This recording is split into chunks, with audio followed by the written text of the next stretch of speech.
hello life, goodbye Columbus. I've got a feeling that you're gonna hear from us. Richard Benjamin made Jewish sexy. And he's a mensch.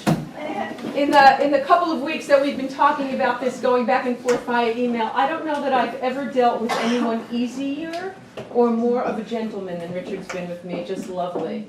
He misspelled my name the first time, and he corrected himself and apologized in the next email. I mean, just lovely stuff like that. I asked him if I could videotape him, and he thanked me for asking. A mensch. Okay.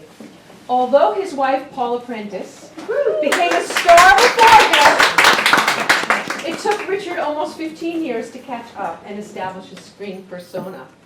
After extensive work in the theater as an actor and as a director, and his role in the cult TV series, He and She, which, by the way, Kathy Ladman, I don't know if you know Kathy Ladman, the comedian, but she was like, please tell Sally's not on the phone. She said, please tell Richard that I love He and She, okay? In which he co-starred with his wife, Paula, and he won the starring role in the screen adaptation of Philip Roth's bestseller, Goodbye Columbus. The Jew to Ally McGraw's Shiksa. That was followed by roles in Diary of a Mad Housewife, The Marriage of a Young Stockbroker, and another Philip Roth adaptation, Portnoy's Complaint, which turned him into a prominent archetype of East Coast Jewish intellectual agony, as critic Jonathan Romney defines him, and gives new meaning to Would You Like a Little Liver, in the words of me. With that, yes, I read that book. Anyway, but Richard's forte was comedy. He won a Golden Globe when he repeated his stage role in the film version of Neil Simon's The Sunshine Boys. The before-mentioned Kathy Ladman also wanted me to mention that you screaming out of the phone booth at Walter Matthau is one of the funniest moments in film history, and it so is. Richard also hosted Saturday Night Live. He still performs, but he turned to directing in the 80s with the before-mentioned brilliant My Favorite Year, and if you have not seen it, if you have not, you just must. Which brought an Oscar to his star, Peter O'Toole, and much condolences to you. It's a terrible loss for us all, but I'm sure personally for you. Richard played a frustrated fiancé of a woman who falls for the... Oh, it was an Oscar nomination because he didn't win the award. And I don't even want to go there. He didn't win the award. He did not win the award. All right. Richard played a frustrated fiancé of a woman who falls for the vampire, Count Dracula, in the surprise box office smash, Love at First Bite, starring George Hamilton and Susan St. James, which my friend Joanne has seen 37 times and told me that she's seen it 37 times, 3,700 times. Richard's other directing credits include City Heat with Burt Reynolds and Clint Eastwood, The Money Pit with Tom Hanks, Mermaids with Cher, and A Little Thing Called Murder featuring Judy Davis. Most recently, Richard has appeared in Woody Allen's Deconstructing Harry and directed and appeared in Marcy X, a comedy starring Lisa Kudrow and Damon Wayans. It is my honor and my thrill to introduce Richard Benjamin.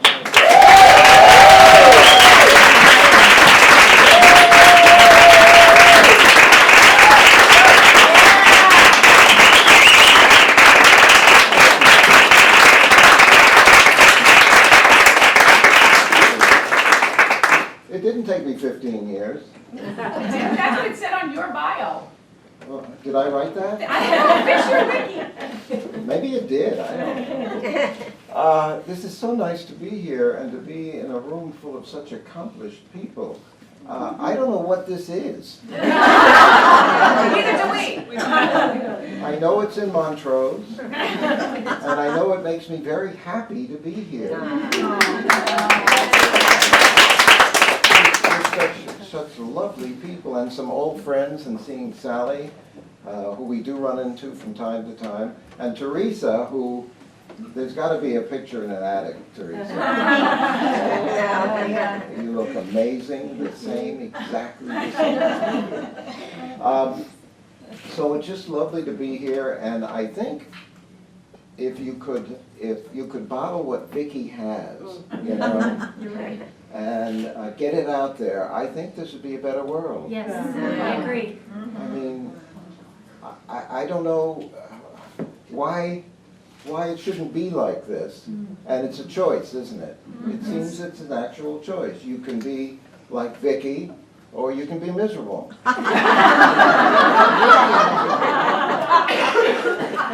And we know who those people are. Yes, O'Toole's passing was really sad. But knowing O'Toole, I'm not sure that's final for some reason. I bet against it. Somebody said they don't make them like that anymore. I'm not sure they ever did.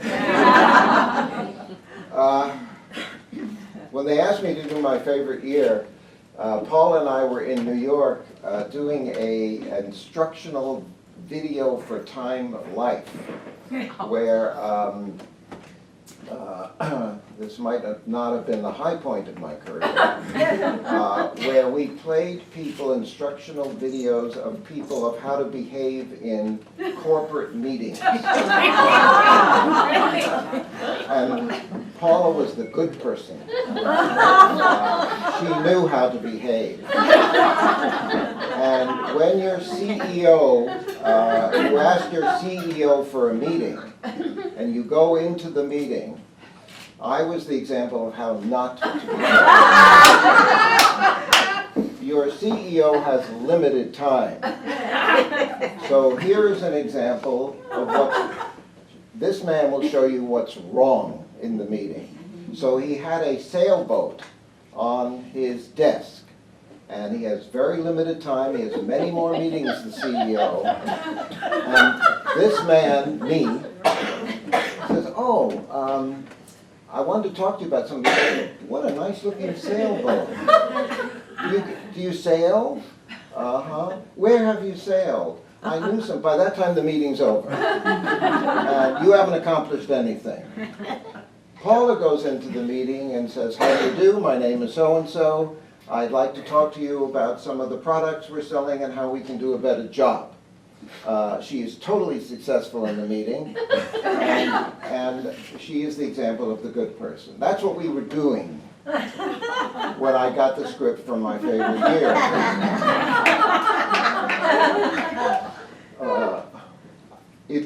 One time I actually did almost the same thing. I was at Northwestern, and I got a job for like $25 for a convention for Bird's Eye Foods. And again, I was the bad person. I didn't know how to tell the supermarket people how to display the frozen peas. But I do today.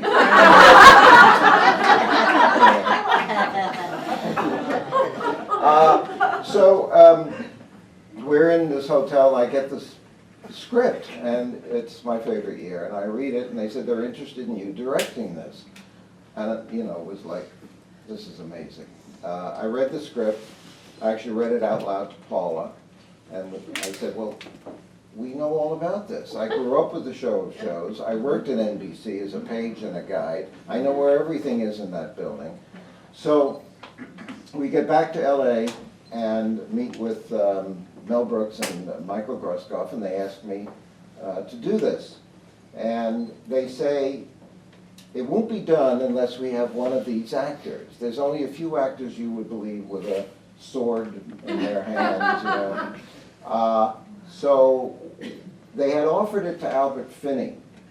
And Albert Finney was up in Sausalito doing a movie, and he had done a bunch of movies in a row here in the States. And they said, we've offered it to him, so your task, this is like, Mission Impossible, is to go up there, he hasn't committed, and get him to commit to this movie. And I'm realizing that if he says yes, I get to direct my first feature. Wow. So off I go and get off the plane, rent a car, and he's got a houseboat in Sausalito, and knock on the houseboat door, I guess, or porthole, or whatever. And he comes, and of course he is charming, and delightful, and in a millisecond, I know he's not doing this movie. I'm an actor. I know actors. And the charm is saying, you came all the way up here, let's have lunch together. And we do, and he tells me wonderful stories about Tom Jones and everything. And the entire time, I'm getting ready for the question. He's charming, I'm charming. It's a charm festival. And then I say, gee, Mr. Albert Finney, Mr. Albert Finney. So how about it? You want to do the movie? And he said, you know, I've been here, I've done 5 movies in a row here in the States, and I have to get back to the National Theatre in London for $125 a week. I've got to go back and touch that again. I can't do it.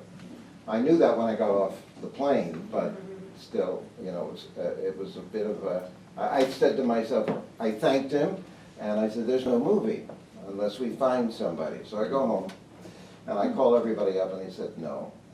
And Paula says, how about O'Toole? She had made What's New Pussycat with him. And I said, well, that would be great. So I get to meet with the people at MGM and all that, and I said, would you go with Peter O'Toole? He said, yes, of course, he's on our list. There were very few people on the list. He was one of them.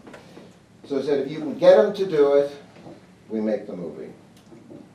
So Norman Steinberg, who wrote the screenplay, and I are in my office at MGM, and I say, no, we have to find him. We'll have to get to him personally and see if we can get him to do this movie. So where is he? Well, we hear that he's in Ireland. And how do we reach him? He said, well, we call somebody, a manager or somebody, and the manager says, you call a pub. The pub will answer the phone, and they will go find him. We've been looking now for about a month. Yeah, and we call this pub, and it's in the morning here, and it's, I don't know, the middle of the night, and when they pick up the phone, it sounds like there's a riot. And the guy can hardly hear, and I said, we're looking for Peter. He said, oh, the O'Toole. Yes, O'Toole. I don't think he's here. I don't think he's in the country. You'll have to look somewhere else. He was on his farm, but I think he's gone now. Take a look around. He's a fine lad.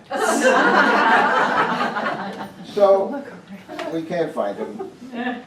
We have a brilliant idea. We call his agent. And that took us a month. And we call his agent. We said, we're looking for, Peter O'Toole. We have something. Could you tell us how we can find him? And she said, well, he's at the Beverly Wilshire.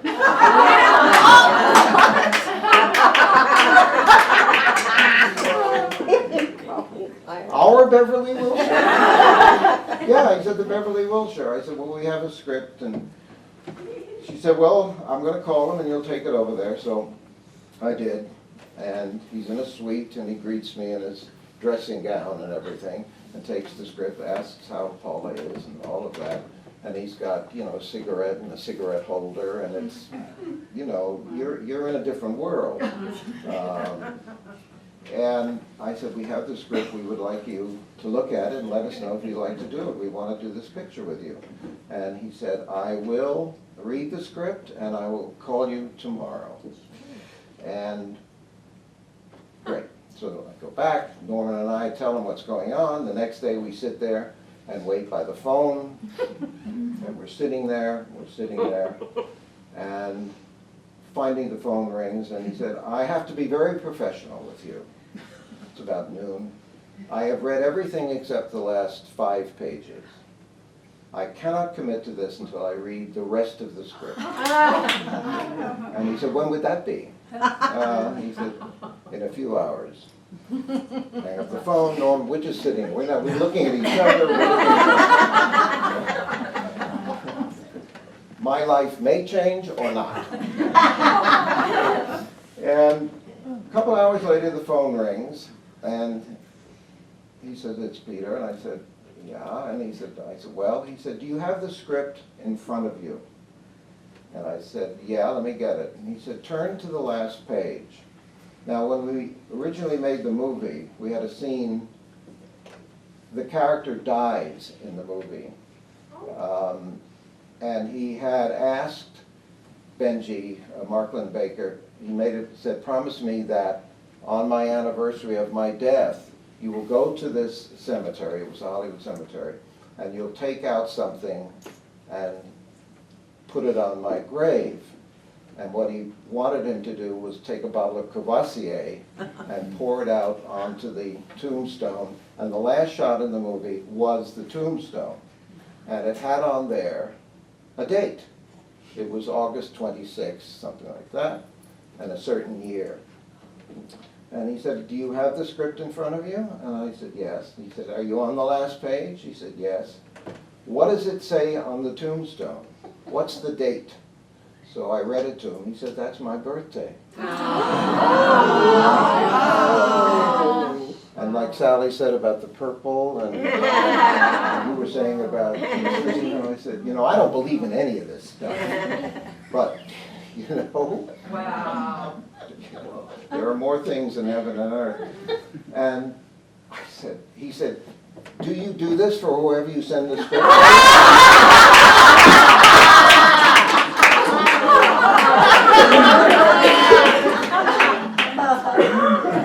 I said, yeah, we had Albert Finney's birthday on I said, no, it was a completely made-up date that Norman had put on there. He said, well, now I have to do the picture.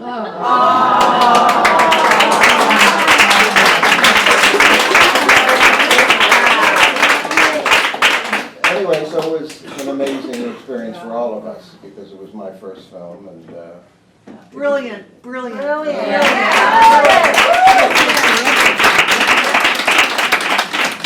so I don't know. Vicki said, "Do you want to talk Q&A or not, or you've had enough of me, or more? I'll tell you the first day of shooting. We were in Central Park. The first shot in the movie is in Central Park. The sun has just come up.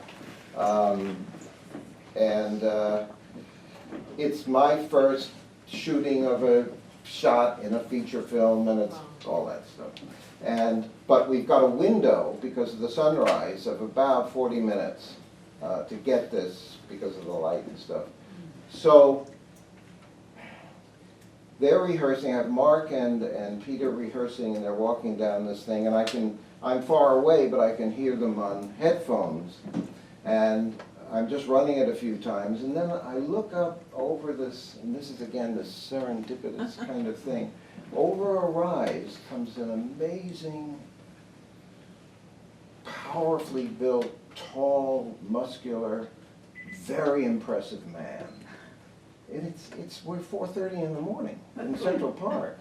There's nobody else except our crew, and then this man comes over, and as he gets closer, I see it's Sterling Hayden. What the hell is Sterling Hayden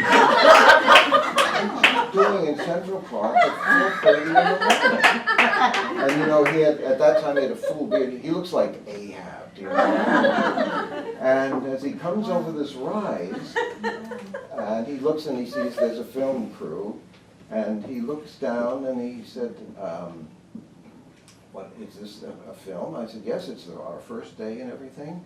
And I knew who he was. He didn't know who I was. And I introduced myself. He said, well, you seem to be doing this with a great deal of equanimity. And I thought, I'm acting the part of a calm director, And then he looks down and he says, is that the O'Toole? And I said, it is. He said, I wouldn't mind if you have the time. I know time is short here. For an introduction. So this magical stuff is This is Hayden from Strangelove. Do you know? And I'm introducing them and everything. And then I said to him, why are you here? And he said, well, he did this movie, John Brown's Body. And he said, I had a very long monologue, and I thought it was quite good. I don't think I'm always good, but I thought this was good. And then they called me last night and said there's something wrong with the sound, and they want me to loop it. That means to replace all the dialogue that I did. And he said, I'm walking here to figure out, should I say no, fix the sound, or make it work with what it is, I'm not going to do this, or go ahead with it. And he said, I think I'm going to tell them to leave it alone, but I needed the walk here. Do you know? It's just, you know, it's stuff that, you know. So now we're getting ready to shoot, and I'm listening to them, and it's okay, Mark is fine, but Peter is slow and a little kind of down, and he's got his great voice and everything, but it's a bit it's a bit solemn. And I think, I'm going to have to direct him.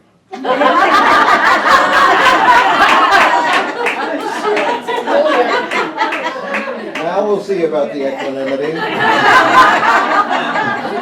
said, this is it, buddy. Part of the job description. You're the director, he's the actor, you're going to direct him. So just before shooting, I start down because they were far away, and I said, here I go. And I'm heading towards him, and I'm thinking, okay, there's Lawrence of Arabia.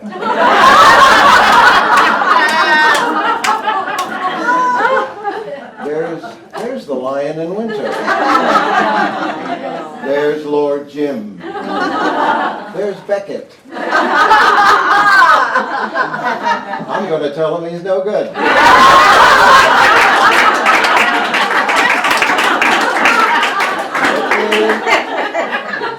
So as I get to him, and I say, you know, I've been thinking, we've all been thinking over a couple of things here, you know. It's all going, it's great, everything's great, just great. But, you know, we were wondering, I was wondering, Mr. Peter,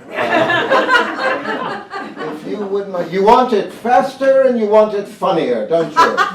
And I said, yep, you've got it. I said, this is easy. That's all I know.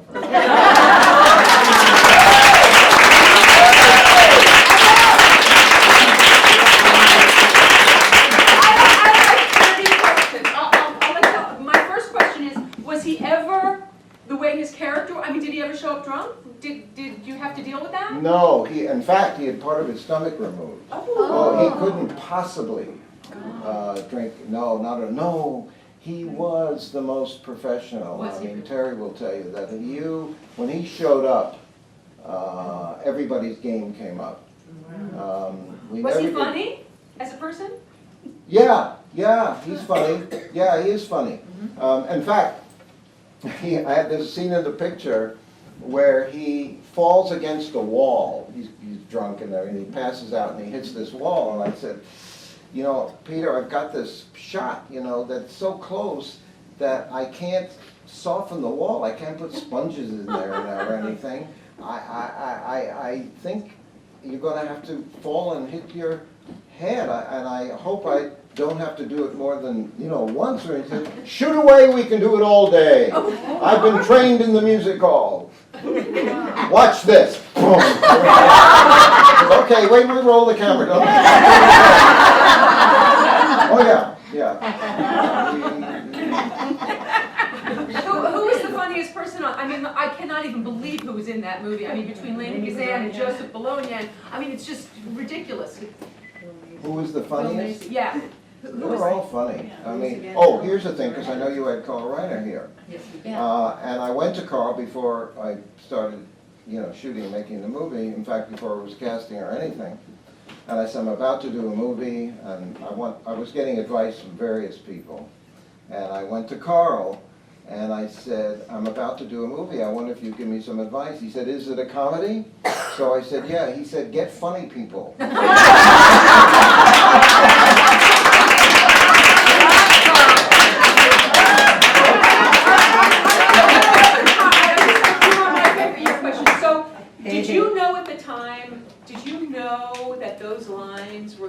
be repeated throughout eternity? I mean, did you realize what that script, I mean, it's just, I only word, well, I mean, I could just go on and on. Did you know what you had there? Well, I knew it was good. I mean, I knew that, but you don't know, you know, William Styron has in his, not Styron, William Golden, thank you, has in his book, in big letters, in terms of movies, nobody knows anything. You just go and do it, you know. I mean, I knew I wanted to do good things, and I knew it was good, and that Norman had written a wonderful script, and Mel was involved, and all of that, so you just do it, you know. Oh, and by the way, that scene at the end, which we cut that. We had a screening, and I didn't want to cut it because it was moving, and all of that. And we had a screening. The screening went very well, but the ending was subdued. And then MGM and the executives and everybody said, "You can't end a comedy in a cemetery. You can't do it," and all of this. And then we had another screening with it off, and it was boisterous and all of that. So, but Paula and I talked about it over and over. And about taking it out. I was very reluctant to take it out. And then we saw the reaction and all that, said, okay, we took it out. So I'm the kind of person who lets everybody know what's happening. I want Peter to see that picture with that off of there. I mean, we had this thing about his birthday on the thing, you know? So I sent, I don't know, there wasn't any email, whatever. And I got a telegram back, and he said, "That which is not necessary to do is necessary not to do." Now, I looked at that for 4 days.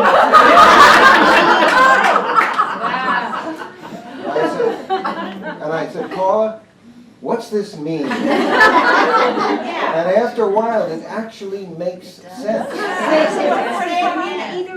That which is not necessary to do is necessary not to do. It actually makes sense.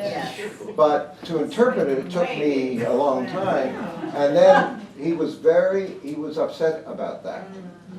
Not because of the birthday thing on there, but because he felt that was, you know, important. And then he saw the picture and he was really happy and everything, so he understood. Were there any moments in there that it seemed very to the script? I mean, I can't imagine that there was a lot of... Well, he changed stuff. Did he? Yes, and you said about being funny, he took jokes out. And in that first scene, we had a lot of jokes. And he said to me before we started shooting, he said, "It's funny, it's really funny." He said, "But what would happen if I told the truth?" And I thought, what's this going to be? And I said, let's do it. Let's do it. So the story he tells at the beginning, he made up. Wow.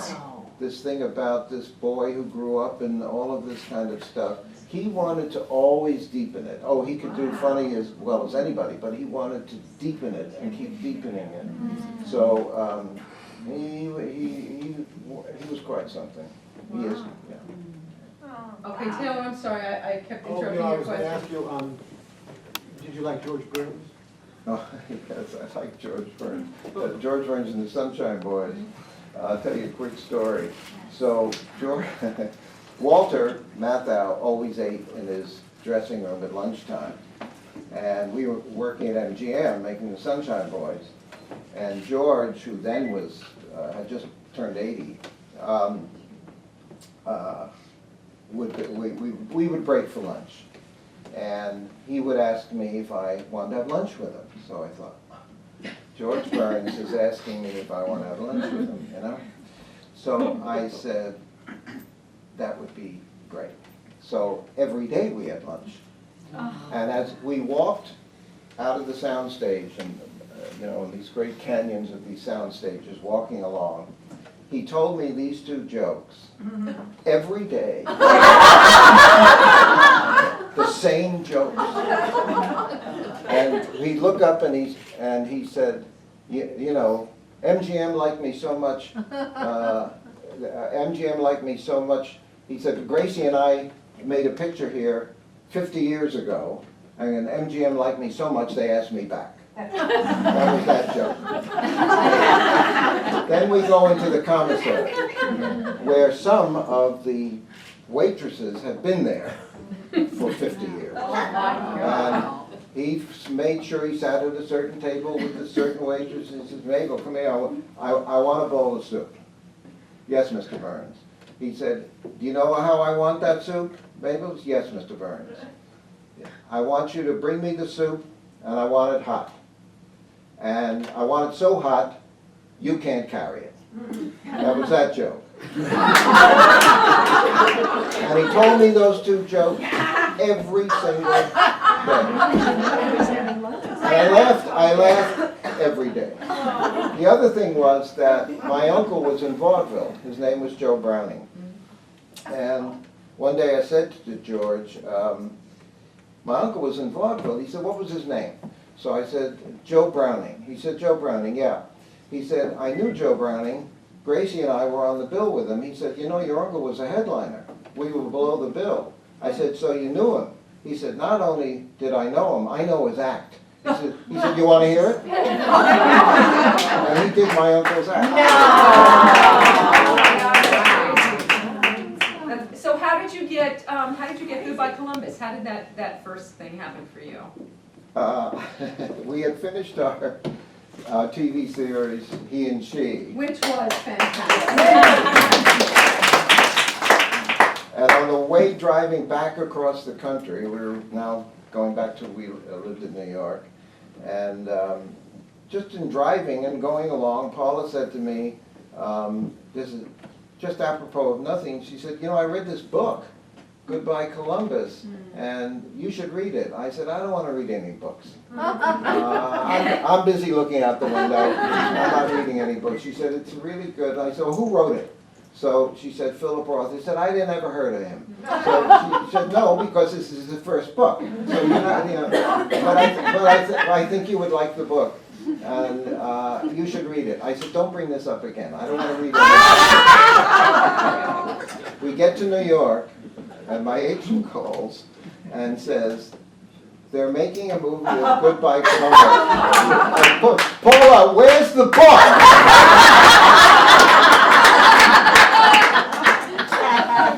Do you know who you beat out for the role? I don't who know. else they tested I don't for? know who else they are. Well, it sounds like we're getting the picture of how you guys have stayed together. I cannot believe how long you guys have been married. This is the most extraordinary thing to witness. No, really, because it's so rare. You should be where I am. I should be so lucky to be where you are. But it sounds like Paula's been a lot of wisdom in your career along the way. You're absolutely right. You're absolutely right, yeah. It's been a really fast 52 years. How did you two meet? We met at Northwestern, where we both went to school, where Paula was discovered by MGM. And You were theater majors? we were theater majors, yeah. And I directed her in a play just so I could be near her.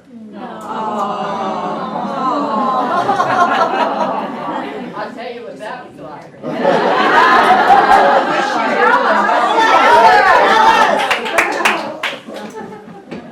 So tell us a little bit about Ally McGraw, the Columbus. Yeah, you know, here's something interesting. Larry Pierce and I,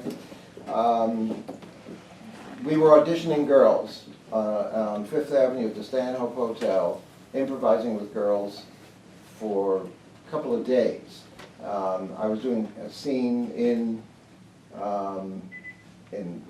bed with these girls, one after the other, one more beautiful than the next one. I said, this is a good job. And they would come and they were good, lots of good ones, not so good, better, blah, blah.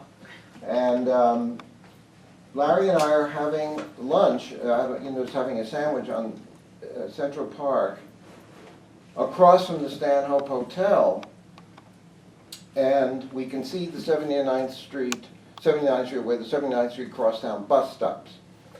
And it's a block and a half away, and I'm just looking in that direction, and the bus stops, and this creature gets off the bus. Now she's a block and a half away.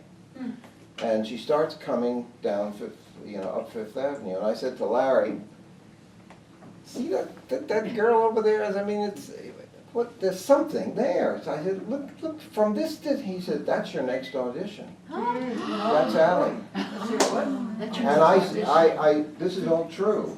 I felt this creature's, whatever that mysterious thing is that makes a movie star, from that distance. Yeah.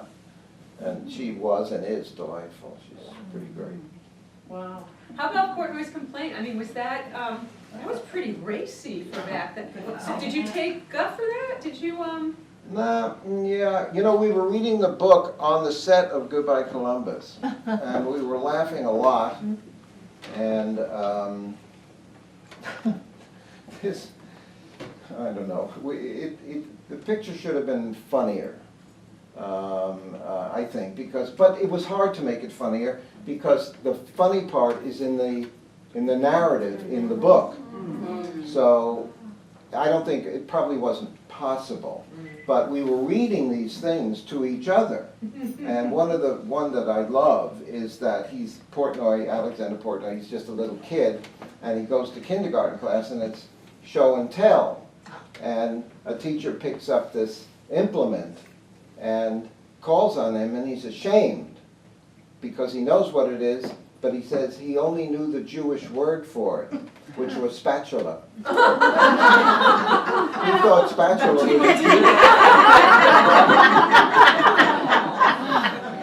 it's like the word bronchitis. It sounds Jewish. These really funny things they're kind of not quite possible because it's in the description of it. But it was, I mean, we had a great time, and we got, go to Rome and stuff like that. Tina Turner loved you. Yes. Really? Yeah. We pick out our people who we don't know, who have said completely, without our guidance, that they love us. Yeah. And Aaron Copland loved Paula. Yes. I thought that was pretty good. Does anybody else have a question? Yeah. Do you remember the moment when, or maybe the first movie you saw as a kid that you were thinking, oh, I would like to do that? Well, I went to the movies on the 83rd Street, Lowe's 83rd in New York, and RKO 81st Street, and I, for a long time, thought they were in there. I had no concept that people brought cans of film from somewhere else and brought them there and they were projected. I thought those people, they were big people, but I thought they were in there. It took me a long time to, kind of figure that out. And then as kids, as everyone did, we go out and play those things, after you saw them and stuff. I don't know if there was I never thought, in those days you're looking at people, Gene Tierney and Errol Flynn and Cary Grant, so I don't know if you feel, or I felt, I'll be part of that club. I thought about the theater, and I did think about that when I was a little kid. So then how did it all start for you? Well, I started through theater. I mean, I was... What was your first play? First play, what was it? You mean professionally? No, like I was a Hanukkah candle when I was in the crimson rays of the setting sun, my new red robe is quickly done. I'll never forget it for as long as I live. I know, my first play and where I got my first criticism was Scrooge. It was a 6th grade. I, for about, I don't know, a year, learned it. I had no idea what I was saying or anything. But I learned it perfectly. And I had my little, when I was, Scrooge, I had my little pajamas and robe and stuff like that. And throughout the play, I said, "Bah humbug." And I thought, well, this went very well. And I finished it, and the principal, Mr. Rothman, came up to me, and he said, "Richard," and I thought, I'm going to get, he's going to say, "That was amazing." Someone your age, and he said, I don't think it's bah humbug. I think it's bah humbug.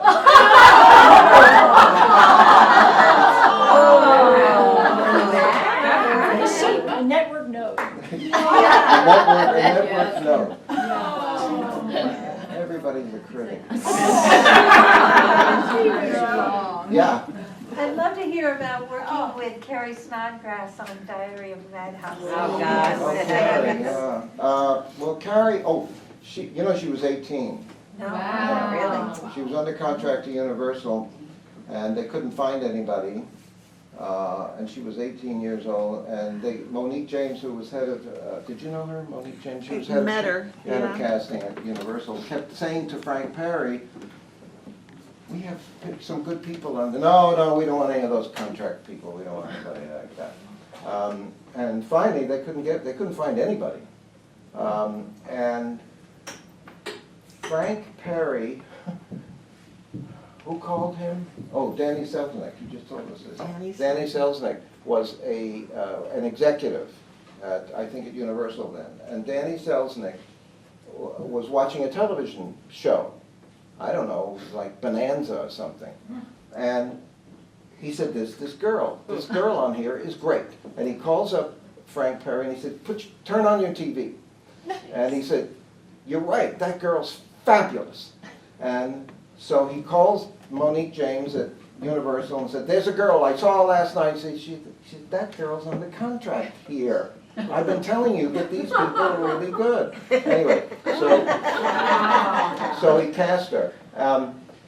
And she was, you know, great. And we met her years later and everything. And she's had some tough time, but she straightened a lot of things out. And she was pretty great. And during that movie, talking about how, you know, out of it I am.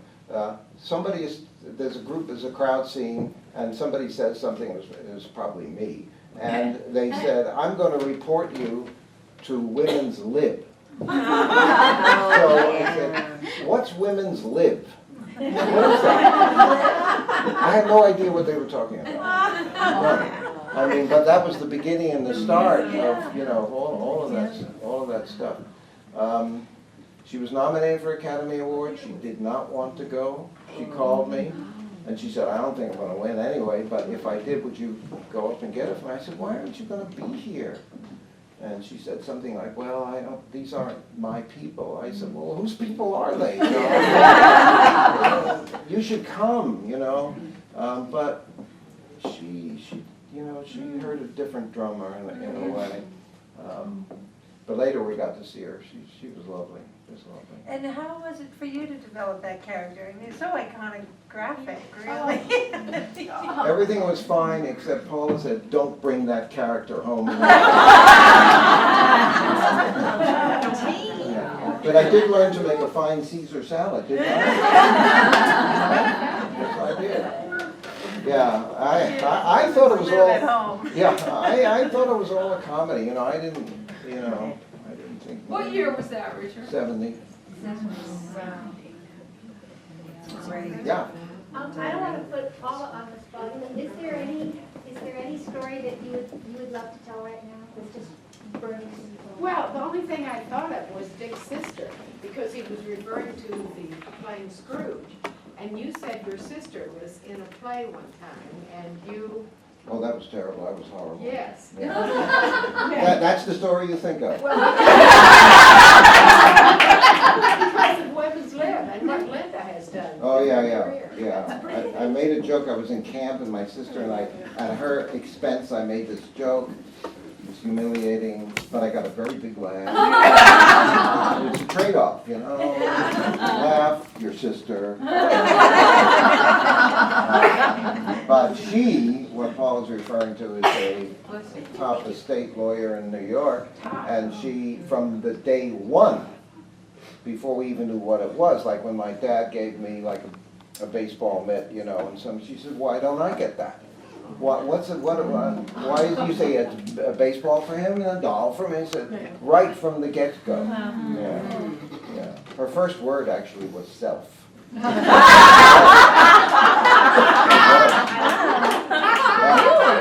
Concert. Yeah. hysterical, I love that. Anybody, a last question, and then we just want you to stay long enough to take a few pictures with us because we have you and we have to. Okay. Anybody have a last question? Okay, Karen.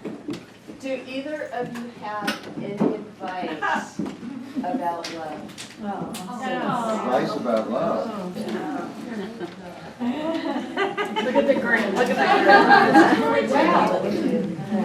I really, through all this stuff and all the marriage, things like that, I never valued the concept of love the way I do now. It's so different. Thank God, I love getting old. I love it. It's fabulous because you finally put your own complaints to one side and you don't have your reasons to argue. There's no reason to argue at all, and if you do, you're wasting your energy. So then I can love and be with the person. It's amazing. I mean, it's just amazing. I've always thought he was the cutest thing. He was a year behind me, so I stayed for graduate year. So Honey, you should come up here.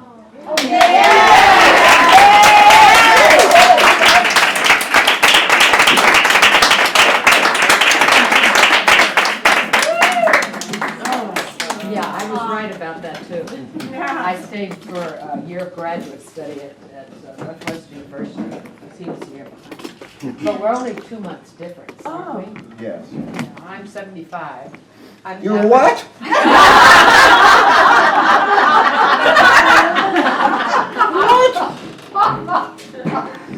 See, is this so nice? That's weird, because he's only 68. Thank you. But you know, 75 is the new 74.